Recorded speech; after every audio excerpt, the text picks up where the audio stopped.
बिस्मिल्लाहिर्रहमानिर्रहीम। अस्सलाम वालेकुम स्टूडेंट्स, उम्मीद है आप सब खैरियत से होंगे। स्टूडेंट्स, पाकिस्तान स्टडी के लेक्चर नंबर 5 के साथ मैं काशिफ इशफाक आपकी खिदमत में दोबारा हाजिर हूँ। स्टूडेंट्स, हम इस लेक्चर में चैप्टर नंबर 11 के दो टॉपिक के बारे में बात को डिस्कस करेंगे। चैप्टर नंबर 11 में पाकिस्तान की खारजा पॉलिसी के मुतालिक डिटेल दी गई है। इस चैप्टर के अंदर आपको शुरू में पाकिस्तान की खारजा पॉलिसी के बुनियादी असूल और बाद में फिर आपको उसके मकासद और तश्कील के ज़राए के मुतालिक बयान किया गया। ये क्वेश्चन नंबर 1 और क्वेश्चन नंबर 2 से मुतालिक डिटेल है। तो इसी तरह आप देख सकते हैं कि बोर्ड के ऊपर पहले मैंने क्वेश्चन नंबर 1 के एतबार से पाकिस्तान की खारजा पॉलिसी के बुनियादी असूल से मुतालिक डिटेल ये लिखी हुई है। शुरू में हम थोड़ी सी तारीफ से मुतालिक बात कर लेंगे और बाद में ये बाकी सारे उसके बुनियादी असूल मैंने यहाँ तहरीर किए हैं, जो आपकी किताब में 11 असूल बताए गए। इसी तरह फिर जैसे कि अभी मैंने बताया कि आपके इसी चैप्टर के क्वेश्चन नंबर 2 के एतबार से भी कुछ बातें यहाँ पर मैंने लिखी हुई हैं। तो इसमें खारजा पॉलिसी के मकासद और तश्कील के ज़राए से मुताबिक बात है, और ये आपके सामने कुछ पॉइंट खारजा पॉलिसी के मकासद और तश्कील के ज़राए से मुतालिक बयान की गई है। तो पहले स्टूडेंट्स हम लोग बात करेंगे क्वेश्चन नंबर 1 की डिटेल के हवाले से। यहाँ पर ये भी बात ध्यान में रखिएगा कि ये दोनों टॉपिक जो से हैं, क्वेश्चन नंबर 1 और क्वेश्चन नंबर 2 चैप्टर नंबर 11 खारजा पॉलिसी के हवाले से आपके स्मार्ट सिलेबस में शामिल है। तो इससे पहले आप लोगों ने चैप्टर नंबर 9 के कुछ टॉपिक्स के बारे में लेक्चर जो से हैं वो सुन रखे हैं। तो अब जो से अहम टॉपिक चैप्टर नंबर 11 के हैं उनके बारे में मैं आपको यहाँ पर कुछ बातें बता रहा हूँ। तो पहले हम बात करेंगे तारीफ की कि खारजा पॉलिसी की तारीफ क्या होती है। खारजा पॉलिसी की तारीफ जो आपकी किताब में बयान की गई है उसके मुताबिक खारजा पॉलिसी से मुराद है दूसरे ममालिक से ताल्लुकात बनाना, उनको बेहतर करना और कौमी मफाद के हसूल के लिए बैनुल-अक़वामी सतह पर कोशिशें करना। ये तो एक एग्जैक्ट डेफिनेशन आपकी किताब में बयान की गई है। अगर थोड़ी सी बात को मैं ज़रा आपके लिए आसान करूँ तो वो इस तरह खारजा पॉलिसी की वजाहत बन सकती है कि जिन मुल्कों के साथ हमें फ़ायदे हैं, हमारे ताल्लुकात होने चाहिए, हुकूमत उन मुल्कों के साथ ताल्लुकात बनाती है। अगर ताल्लुकात उस मुल्क के साथ पहले से ही हैं तो उनको मज़ीद बेहतर करने की कोशिश की जाती है और बैनुल-अक़वामी सतह पर अपने बहुत सारे दोस्त बनाए जाते हैं ताकि मुख्तलिफ चीज़ों पर उनसे हमायत हासिल की जा सके। अकेला मुल्क दुनिया के अंदर कुछ भी नहीं होता। अकेला मुल्क कभी भी अपनी बका को मुमकिन नहीं बना पाएगा। उसे दुनिया में अपने दोस्तों की ज़रूरत होती है ताकि उसकी बातों को जब हमायत मिलती है तब वो फिर अपने लिए बेहतर तौर पर इक़दाम कर सकता है। जैसे कि कायद-ए-आज़म ने भी पाकिस्तान के क़याम पर इस बात की ज़रूरत को महसूस करते हुए पाकिस्तान के लिए बैनुल-अक़वामी ताल्लुकात बेहतर करने के हवाले से कोशिशें की थी। इसी तरह बाकी हुकूमतें भी अपने अपने दौर में दूसरे मुल्कों से ताल्लुकात बेहतर रखने की कोशिश करती हैं ताकि उनको अपने मुल्क को दुनिया के अंदर बेहतर तौर पर प्रेजेंट करने में मदद मिल सके। जैसे अब कश्मीर का इशू है तो कश्मीर के इशू पर दुनिया सारी जानती है कि वहाँ के लोग क्या चाहते हैं, लेकिन इंडिया के दोस्त मुल्क उसको हमायत कर देते हैं और उस हमायत की वजह से अक़वाम मुत्तहिदा इंडिया के किसी तरह भी कश्मीर में एक तस्वाब राय के लिए मजबूर नहीं कर सकता। अब वो कौन से मुल्क हैं, जैसे उसमें बरतानिया है, अमेरिका है, फ्रांस है, ये लोग सपोर्ट कर देते हैं इंडिया को ताकि इंडिया जो है वो अपने इस कब्ज़े को जारी रखे। तो पाकिस्तान भी फिर इंडिया के हक़ में फैसला ना हो अपने लिए चाइना को इस्तेमाल करता है। तो चाइना के ज़रिए पाकिस्तान वीटो करवा देता है अक्सर अक़वाम मुत्तहिदा में इंडिया के हक में जाने वाले फैसलों जिसकी वजह से ना तो इंडिया को फिर फ़ायदा होता है ना पाकिस्तान को होता है। तो इंडिया अपने दोस्त मुल्कों के ज़रिए पाकिस्तान के हक में फ़ायदा नहीं होने देता, पाकिस्तान अपने दोस्त मुल्क के ज़रिए इंडिया के हक में फ़ायदा नहीं होने देता। इस तरह ये मुल्कों की हमायत ज़रूरी है, क्योंकि बैनुल-अक़वामी और इलाक़ाई सतह पर जो तंजीमें हैं उनके अंदर अगर आपके दोस्त मुल्क होंगे तो वो आपकी हमायत करके आपके मुख्तलिफ मसलों को हल करने में आपकी मदद कर सकते हैं। तभी ख़ारजा पॉलिसी जिस मुल्क की मजबूत होती है, जिस मुल्क की अच्छी होती है, वो बहुत ज़्यादा दुनिया के अंदर पजीराई हासिल करता है। तो पाकिस्तान की भी ख़ारजा पॉलिसी के कुछ बुनियादी असूल हैं जो कि यहाँ पर तहरीर हैं। उसमें पहला पॉइंट जो है वो पुरअमन बकाए बाहमी है। इसका मतलब होता है कि पाकिस्तान दूसरे मुल्कों के लिए अमन चाहता है और खुद भी तवक्को करता है कि वो पाकिस्तान के लिए अमन चाहेंगे। पाकिस्तान उनके अंदरूनी मसलों में मुदाखलत नहीं करता और पाकिस्तान उनसे चाहता है कि वो पाकिस्तान के अंदरूनी मामलात में मुदाखलत ना करें, ताकि अपनी अपनी लिमिट में रहते हुए बेहतर ताल्लुकात को बढ़ाया जा सके। दूसरा पॉइंट जो है वो है गैर जानिबदारियत। गैर जानिबदारियत का मतलब होता है कि पाकिस्तान किसी की बेजा हमायत नहीं करता, हमेशा जो हक सच की बात है वही बयान करता है। जब पाकिस्तान बना था उस वक़्त दुनिया में दो ग्रोह बने हुए थे, एक अमेरिका का हमायती ग्रोह था, एक रशिया का हमायती ग्रोह था। लेकिन पाकिस्तान ने किसी भी ग्रोह का साथ नहीं दिया, क्योंकि माजी में दो बड़ी जंगें हो चुकी हुई थी, यानी जिसको हम वर्ल्ड वार 1 और वर्ल्ड वार 2 के नाम से जानते हैं।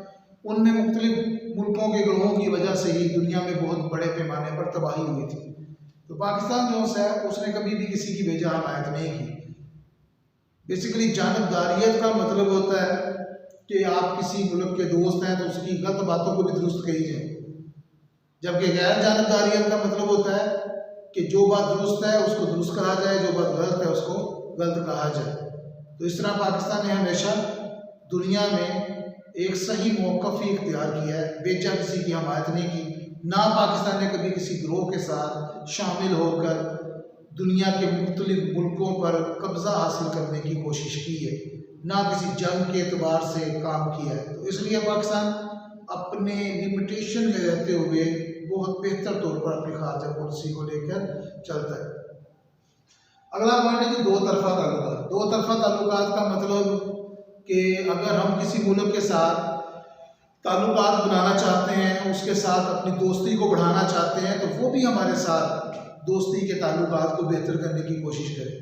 सिर्फ एक मुल्क की तरफ से तमाम काम नहीं हो सकता, यानी ये नहीं हो सकता कि पाकिस्तान सिर्फ खुद कोशिश करता रहे किसी मुल्क के साथ दोस्ती के लिए और वो पाकिस्तान के साथ दोस्ती को अच्छा ना समझे तो पाकिस्तान ऐसे ही उसके साथ अपने ताल्लुकात बेहतर कर लेगा। ऐसे नहीं हो पाएगा।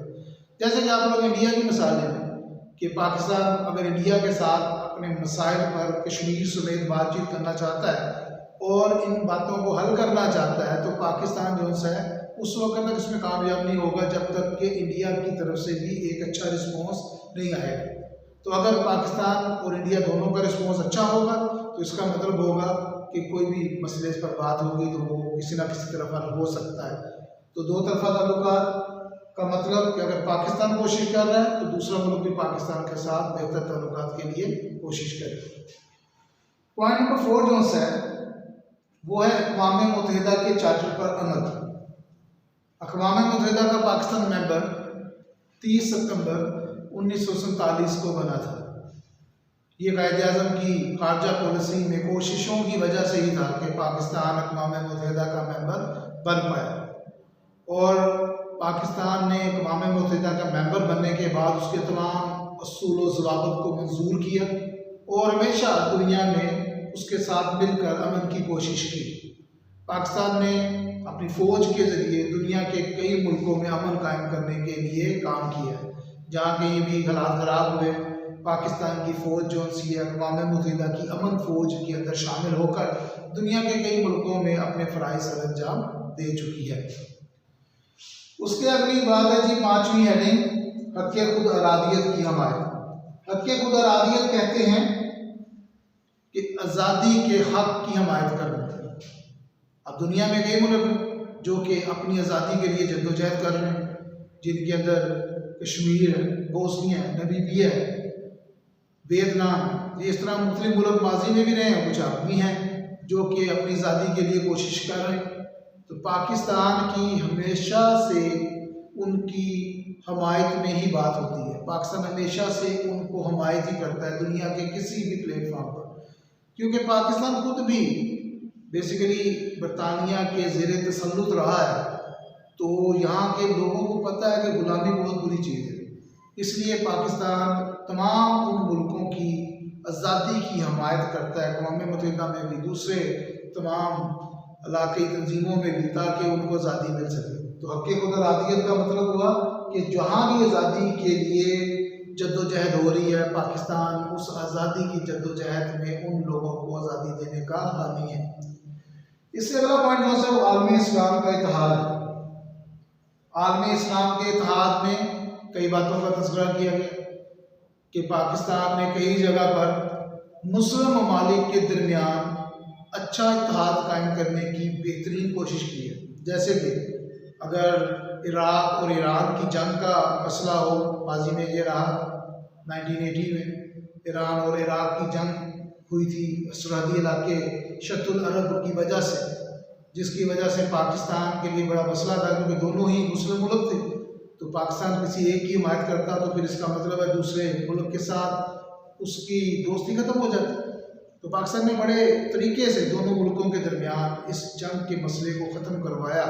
ईरान इसमें बेहतर मौक़िफ़ इख्तियार किए हुए थे, इसलिए ईरान का ही वो इलाका था जो कि उसको वापस दिलवा दिया गया। इस तरह इराक़ और ईरान की जंग जो सी है वो ख़त्म करवाई गई। इसी तरह फिर इराक़ और कुवैत की जंग भी हुई 90s के अंदर। तो वो जंग में भी पाकिस्तान ने दोनों मुल्कों के दरमियान मामला हल करवाने के लिए, सुलह करवाने के लिए अहम कारनामे सर अंजाम दिए थे। इसके अलावा पाकिस्तान कश्मीर के मसले पर हमेशा दुनिया में बात करता है, अफ़गानिस्तान के मसले पर हमेशा दुनिया में बात करता है, ताकि इन तमाम मुस्लिम इलाकों में, मुल्कों में अमन आ सके और बेहतरी हो सके। पाकिस्तान OIC का यानी कि इस्लामी कॉन्फ्रेंस का एक बेहतर कारआमद और बड़ा सरगर्म रुकन है। OIC जो सी है वो बेसिकली आजकल के दिनों में तो कोई ख़ास अच्छा कारनामा सर अंजाम नहीं दे पा रही, क्योंकि इसमें जो मुल्क शामिल हैं वो अपने इजलास के दौरान जो बातें करते हैं, हमायत करते हैं, उस पर अमल बाद में नहीं किया जाता, जिसकी वजह से OIC की कदर कीमत में काफ़ी हद तक कमी हो चुकी है। उसके एलामिये को कोई ख़ास अहमियत दुनिया में नहीं दी जा रही है। तो ये मुस्लिम मुल्कों के लिए ज़रा परेशानी की भी बात है कि ये आपस में मिलकर जिन बातों पर इत्तफाक करते हैं उसको आगे बेहतर तौर पर पहुँचा भी सकें। तो पाकिस्तान इस्लामी कॉन्फ्रेंस की तंजीम का बड़ा सरगर्म रुकन है। पाकिस्तान की कोशिश रही है कि पाकिस्तान इन मुल्कों के साथ मिलकर बाकी मुस्लिम मुल्कों के लिए भी जो मसाइल हल करे और साथ ही अपने जो कश्मीर से मुतल्लिक़ मसाइल हैं उन्हें भी हल करवा पाए। इसके अलावा इस आलमी इस्लाम के इत्तेहाद के अंदर ही आपको ECO का भी तज़किरा मिलेगा, जिसको उर्दू में इक़्तिसादी ताउन की तंजीम कहते हैं। ECO को इंग्लिश में इकनॉमिक कोऑपरेशन ऑर्गेनाइजेशन कहा जाता है। ये 1985 में पाकिस्तान, तुर्की और ईरान के दरमियान एक मुआहिदा हुआ था, जिसके तहत तजारती हवाले से तीनों मुल्कों ने आपस में एक दूसरे को सपोर्ट किया। यानी पाकिस्तान ने, ईरान ने और तुर्की ने आपस में एक दूसरे को सपोर्ट की, जिसकी वजह से इन मुल्कों के दरमियान तजारती ताल्लुकात बेहतर हुए थे। इससे अगला पॉइंट जो है वो तखफीफ असला की हमायत है। तखफीफ असला की हमायत का मतलब होता है कि असले की कमी की हमायत। तखफीफ असला का मतलब असले की कमी। तो पाकिस्तान हमेशा असले की कमी की हमायत करता रहा है, लेकिन आपको ये भी ध्यान में अब आएगा कि पाकिस्तान तो खुद बहुत दुनिया में उन मुल्कों में शामिल है जो कि असला और नया साजो सामान जंगी एतबार से खरीदने और बनाने में लगा रहता है। तो उसकी ज़रूरत है दरअसल, क्योंकि इंडिया जब नए साजो सामान को खरीदता है, बनाता है, तो फिर पाकिस्तान भी अपने आप को जंगी एतबार से इंडिया के मुकाबले में लाने के लिए इस बात के लिए ये ज़रूरी समझता है कि वो भी इस तैयारी को मुकम्मल रखे। लेकिन पाकिस्तान इस बात का हामी ज़रूर है। पाकिस्तान ये ज़रूर हमेशा से ऐलान करता आया कि अगर इंडिया की गवर्नमेंट किसी तरह भी किसी बैनुल-अक़वामी तख़फ़ीफ़ असला के एग्रीमेंट में साइन करती है तो पाकिस्तान भी उस पर साइन करने को तैयार है। लेकिन जब तक इंडिया की गवर्नमेंट अपने असले को बनाने से रुकेगी नहीं, अपनी जंगी तैयारी को नहीं रोकेगी, तो तब तक पाकिस्तान भी इस चीज़ को इख्तियार नहीं कर सकता, क्योंकि उसे अपनी सालमियत जो सी है वो बहुत ज़रूरी है। और ये भी आप लोग जानते हैं कि दोनों मुल्क जो से हैं अपनी आमदनी का एक बड़ा हिस्सा जो सा है वो असले के बनाने में और ख़रीदने में ही इस्तेमाल करता है। जैसे पाकिस्तान अपनी आमदनी का 60% हिस्सा जो सा है वो फ़ौज को ही दे देता है ताकि हम जंगी एतबार से हर वक्त तैयार रहें। तो अगर इस तरह का कोई मुआहदा हो जाता है या अगर तख़फ़ीफ़ असला से मुतल्लिक़ कोई एग्रीमेंट इंटरनेशनली हो पाता है, पाकिस्तान भी उसमें शामिल हो जाए, इंडिया भी शामिल हो जाए, तो इससे कम से कम ये फ़ायदा ज़रूर होगा कि हम लोग अपनी आमदनी का एक बड़ा हिस्सा जो है वो अपने तरक्याती कामों में इस्तेमाल कर पाएंगे और इससे हम अपनी आवाम को, अपने मुल्क को तरक्की देने में कामयाब हो जाएंगे। अगला पॉइंट जो है वो नस्ली इम्तियाज़ का खात्मा है। दुनिया में कई मरतबा ये स्याह फाम और सफ़ेद फाम के झगड़े होते रहे, रोडेशिया में, नमीबिया में, जनूबी अफ्रीका में। इन मुल्कों के अंदर नस्ली इम्तियाज़ जो से हैं वो बहुत हलाकतों का सबब बन चुके हैं। ये हाल ही में पिछले कुछ अर्से पहले भी आपने अमेरिका में इस बारे में भी कुछ फसादात देखे, जिसमें स्याह फाम और सफ़ेद फाम के दरमियान झगड़े हुए और वो बात में यूरोपीय कई ममालिक में भी फैले। तो इसमें भी कई लोगों को हलाक किया गया, कई इमारतों को आग लगा दी गई, जगहों को आग लगा दी गई। तो इस तरह बहुत फसादात हुए, माजी में भी ऐसे हुए। मैंने हालिया हवाले से इसलिए मिसाल दी क्योंकि वो आप लोगों ने टीवी पे कुछ ना कुछ उस बारे में न्यूज़ सुनी होगी। तो ये उसी मुतल्लिक़ ही पॉइंट है, नस्ली इम्तियाज़ का खात्मा, यानी कि दुनिया में जहाँ भी नस्ली हवाले से झगड़े होते हैं, पाकिस्तान तमाम लोगों को बुनियादी हकूक़ देने का हामी है, चाहे वो स्याह फाम है या सफ़ेद फाम है। तो पाकिस्तान की हमेशा से कोशिश रही है कि स्याह फाम और सफ़ेद फाम के दरमियान झगड़े ना हो। पाकिस्तान ने अपने मुल्क में भी अक़लियतों को बेहतर तौर पर हकूक़ दिए ताकि पाकिस्तान में निज़ाम जो है बेहतर चलता रहे। तो इसी तरह पाकिस्तान इंटरनेशनल तमाम फोरम्स पर भी नस्ली इम्तियाज़ को खात्मे के हवाले से ही बात करता है।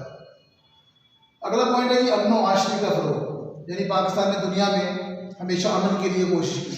पाकिस्तान उन मुल्कों में शामिल नहीं है जो कि कमज़ोर और गरीब मुल्कों पर अपनी ताकत के बलबूते की वजह से कब्ज़ा करे और वहाँ के वसाइल को अपने फ़ायदे के लिए इस्तेमाल करे। जैसे बरतानिया ने ये सब कॉन्टिनेंट पर कब्ज़ा किया हुआ था, अपनी नौ आबादियत बनाई हुई थी यहाँ पर, और यहाँ के वसाइल को अपने फ़ायदे के लिए इस्तेमाल कर रहा था।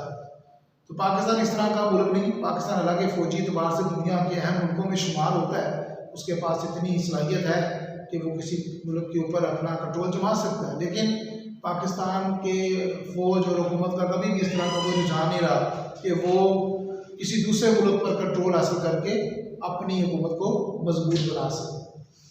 अगला पॉइंट है जी हमसाया ममालिक से ताल्लुकात का।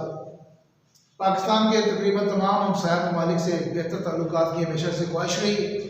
पाकिस्तान जो है वो कोशिश करता है कि इंडिया के साथ भी उसके ताल्लुकात अच्छे हैं। पाकिस्तान के हमसाया मुल्कों में बाकियों के साथ तो पाकिस्तान के ताल्लुकात बेहतर है, लेकिन इंडिया के साथ ताल्लुकात आप लोग बार बार पढ़ चुके हैं पहले चैप्टर्स में भी कि कश्मीर की वजह से हमारे और इंडिया के ताल्लुकात अक्सर ख़राब रहते हैं और माजी में भी कुछ जंगें हो चुकी हैं और आइंदा भी अगर हालात बेहतर ना हो गए तो कोई जंग हो सकती। तो इसलिए पाकिस्तान की कोशिश रही है कि कश्मीर के इशूज़ पर जितनी भी बातचीत है वो इंडिया की गवर्नमेंट के साथ करके इस मसले को मुस्तकिल तौर पर हल किया जाए। और लास्ट पॉइंट इसमें है जी बैनुल-अक़वामी और इलाक़ाई ताउन। पाकिस्तान बहुत सारी बैनुल-अक़वामी और इलाक़ाई ताउन की तंजीमों का मेंबर है, जिससे ये बात पता चलती है कि पाकिस्तान दुनिया में एक बेहतर काम कर रहा है। जैसे कि पाकिस्तान अक़वाम मुत्तहिदा का मेंबर है, पाकिस्तान ECO का मेंबर है, पाकिस्तान OIC का मेंबर है, पाकिस्तान SAARC का मेंबर है। तो ये मुख्तलिफ तंजीमों के मेंबर होने से ये बात पता चलती है कि दुनिया में पाकिस्तान की अहमियत है और दुनिया में पाकिस्तान अपना एक अहम किरदार अदा कर रहा है। तो ये जी आपके सामने तमाम पाकिस्तान की खारजा पॉलिसी के बुनियादी असूलों को और उसकी तारीफ को मैंने बयान किया, जो कि क्वेश्चन नंबर 1 का हिस्सा थे। अब आप लोग वजह करें क्वेश्चन नंबर 2 के कुछ पॉइंट्स के मुताबिक। जैसे कि मैंने आपको शुरू में भी बताया था कि खारजा पॉलिसी के मकासद और तश्कील के ज़राए इसमें बयान किए। ये 3 मकसद और ये 5 उसके तश्कील के ज़राए। तो पहला जो पॉइंट है मकासद में वो है कौमी सलामती, यानी खारजा पॉलिसी बनाते वक्त किन मकासद को ज़हन में रखा जाता है। तो उसमें पहली बात है कि हम अपनी कौमी सलामती को मद्देनज़र रखते हैं, यानी हम किसी भी ऐसे मुल्क से, किसी भी ऐसे गिरोह से ताल्लुक़ नहीं रखते जो कि आइंदा हमारे लिए मुश्किल पैदा कर सके। जैसे मैंने भी थोड़ी देर पहले भी बात बताई आपको कि पाकिस्तान किसी भी बड़ी जंग में मुलव्वस होना नहीं चाहता कि उसमें उसकी अपनी सालमियत ही ख़त्म हो जाए। जैसे कि वर्ल्ड वार 1 और वर्ल्ड वार 2 में कई मुल्कों के लिए बहुत बड़ी तबाही हुई और उनके लिए मुश्किलात पैदा हुई। तो पाकिस्तान को इतनी मजबूत इकॉनमी नहीं रखता कि अगर वो जंग में शामिल हो और बाद में उसको बहुत बड़े पैमाने पर तबाही का सामना करना पड़े तो वो बड़े जल्दी अपने आप को रिकवर कर लेगा। इसलिए पाकिस्तान ने कभी भी इस तरह के मुल्कों के साथ कोई वादे नहीं किए, कोई एग्रीमेंट नहीं किया कि वो अपनी सलामती को दाव पर लगाए। अगला पॉइंट माशी तरक्की का है। माशी तरक्की से मतलब कि हम लोग जब खारजा पॉलिसी हमारे मुल्क के लोग बना रहे होते हैं तो उनका जहन इस तरफ होता है कि जो मुल्क हमसे मईशत में मजबूत है और वो हमें फ़ायदे दे सकते हैं, हम उनके साथ अपने ताल्लुकात को बेहतर करें ताकि जिन शोबों में पाकिस्तान पीछे है, पाकिस्तान कमज़ोर है, पाकिस्तान के वो शोबे तरक्की में आए और पाकिस्तान की मईशत तरक्की करे। तो दूसरा मकसद उन मुल्कों के साथ ताल्लुक़ बनाना जो हमारी इकॉनमी को बेहतर कर सकते हैं। तीसरा मकसद है नज़रियाती तहफ़्फ़ुज़। हमारा मुल्क एक नज़रिए की बना पर बना हुआ है और वो नज़रिया इस्लाम है। हम लोग इस्लामी तालीमात के मुताबिक अपने मुल्क को हासिल कर पाएँ और इसी वजह से हम अपने मुल्क के ज़्यादातर कवानीन जो से इस्लाम के मुताबिक रखते हैं। तो यही कोशिश हमारी हुकूमतों की रही है कि हम अपने उस बुनियादी नज़रिए को किसी सूरत ख़त्म ना होने दें जो कि पाकिस्तान के क़याम की वजह बना था।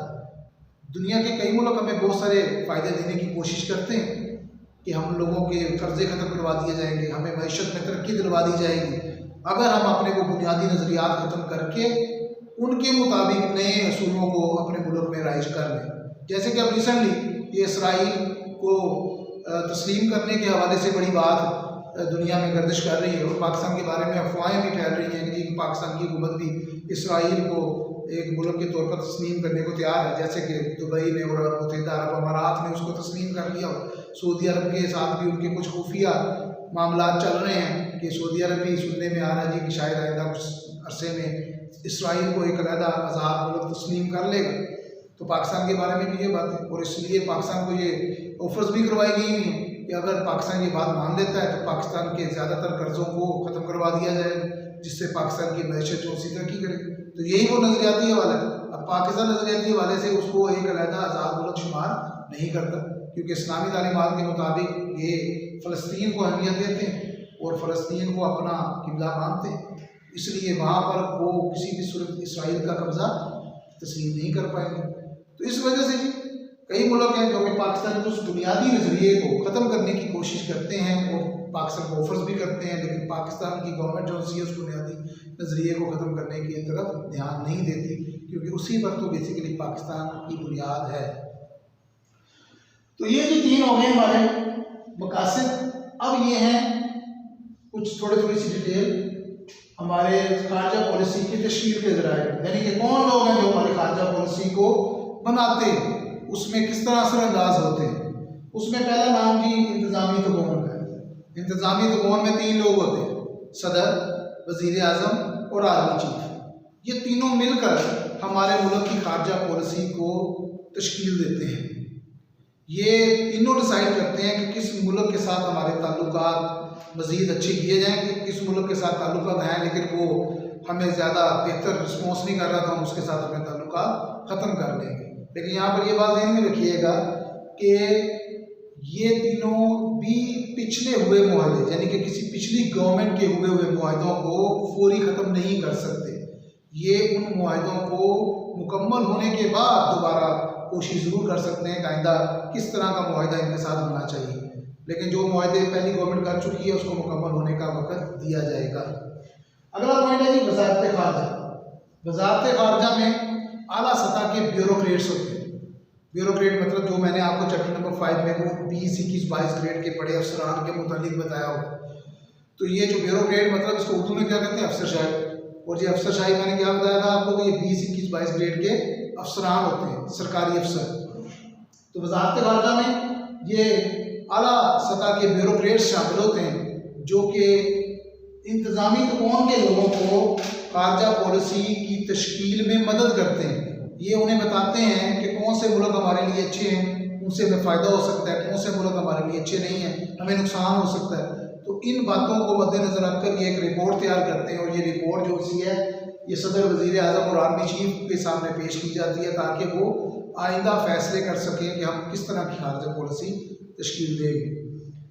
तीसरे नंबर पर आ जाती है खुफिया अदारे। खुफिया अदारे वो वाली मालूमात सदर, वज़ीर आज़म और आर्मी चीफ के सामने लाते हैं जो कि वज़ारत ख़ारजा के डिपार्टमेंट के लोग तलाश नहीं कर पाते। यानी वज़ारत ख़ारजा में तो लोग वो डिटेल देख रहे होते हैं जो कि दुनिया में सबके सामने है।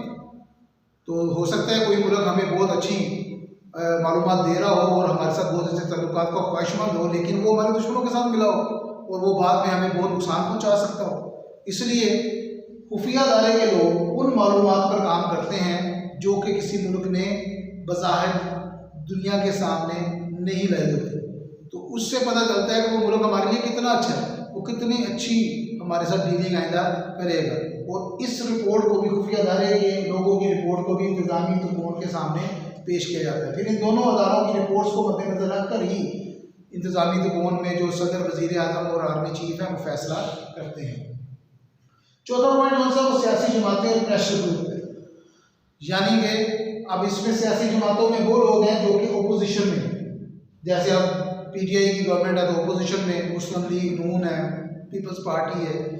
तो ये जो लोग हैं, ये अपोजिशन के जो सियासी जमातें हैं, ये भी खारजा पॉलिसी पर असरअंदाज होते हैं।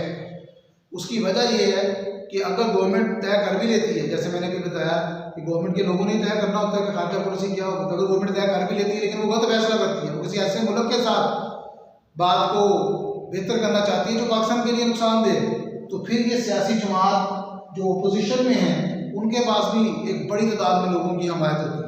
तो वो लोगों को एहतजाज के ज़रिए हुकूमत पर प्रेशर डालेंगे, लोगों के एहतजाज के ज़रिए हुकूमत पर प्रेशर डालेंगे कि हुकूमत अपनी वो पॉलिसी में तब्दीली लाए और उस पॉलिसी को इख्तियार करे जो कि मुल्क के लिए बेहतर है। इसके साथ फिर प्रेशर ग्रुप के लोग भी हैं। प्रेशर ग्रुप में हमारे अमूमन मजहबी जमातों के लोग आते हैं जो कि सियासत में तो नहीं होते या उनका सियासत में होना ज़रूरी नहीं है, लेकिन वो अवाम में बड़े मकबूल होते हैं और अवाम की एक बड़ी तादाद उनके साथ मुंसलिक होती है और अगर वो चाहें तो लाखों की तादाद में लोगों को सड़कों पर ला सकते हैं हुकूमत के खिलाफ।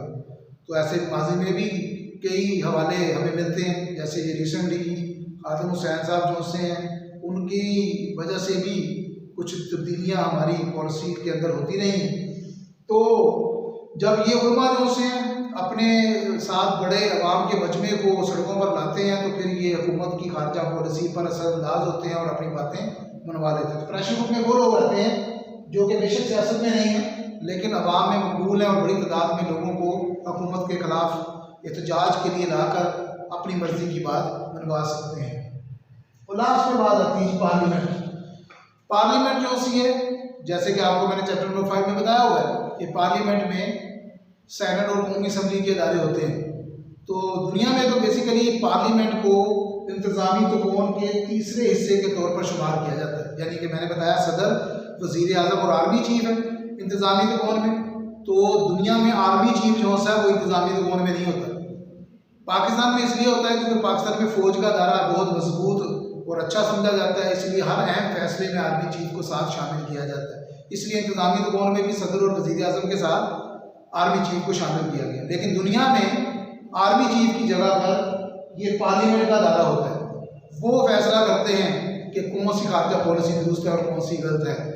लेकिन पाकिस्तान में कभी कभार पार्लियामेंट से किसी खारजा पॉलिसी के बारे में मंजूरी ले ली जाती है जिसको अमूमन वो बगैर किसी रुकावट के मंजूर कर लेते हैं, क्योंकि अमूमन सदर और वज़ीर आज़म जब कोई बात मान लेते हैं तो एक तरफ से यही बात समझी जाती है कि सेनेट और कौमी असम्बली के लोग भी उस बात से मुतफिक ही हैं, इसलिए उनकी तरफ से भी रजामंदी ही समझी जाती है। इसलिए हर दफ़ा खारजा पॉलिसी पार्लियामेंट के सामने पेश नहीं की जाती। अगर पेश की भी जाए तो ज़्यादातर उसे बगैर किसी एतराज़ के कबूल कर लिया जाता है। लेकिन साथ मैंने ये वाज़ेह किया कि पार्लियामेंट का दायरा दुनिया में आर्मी चीफ की जगह पर अहमियत रखता है जो कि पाकिस्तान में नहीं है। तो ये स्टूडेंट्स आपके सामने तमाम डिटेल मैंने क्वेश्चन नंबर 1 और 2 की बयान की है। उम्मीद है कि आपको ये बातें समझ आई होंगी। अगर इसमें कोई बात आपके जहन में मज़ीद आए तो आप उसे नेक्स्ट डे ऑनलाइन लेक्चर में मुझसे डिस्कस कर सकते हैं। अपना ख्याल रखिएगा। खुदा हाफिज़।